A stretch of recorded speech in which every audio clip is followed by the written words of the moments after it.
Listen, we all knew something was off with Elly. There were hints that he was dealing with something, but the Reds didn't come out and say it.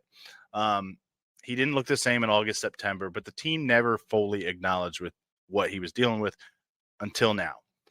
Look, I get it.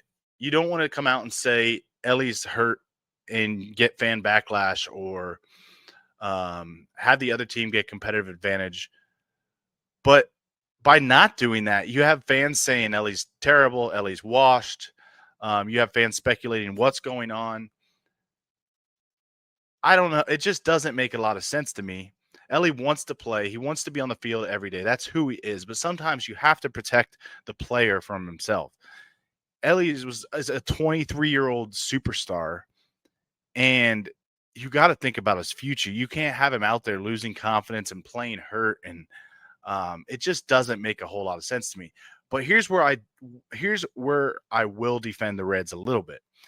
The Reds were in a playoff race, and they ended up making the playoffs. Now, was it because of Elly De La Cruz? Not in the second half, but he helped them win games in the first half. So part of it was because of Elly De La Cruz. But you saw for 2 months essentially that Elly was not himself.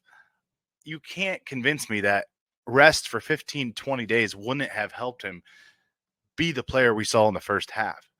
But where the Reds were probably coming from, they didn't have much depth. What were they going to do? Move Matt McLain to shortstop? McLain was just as bad as Elly in the second half, maybe worse. Are you going to play Espinal every day at second, Lux every day at second, even against left-handers? The Reds didn't have much depth, so if they put Elly on the injured list, it was going to be slim pickings. But you could say with Elly, he wasn't playing well anyway, so why does that matter? So there's all good points.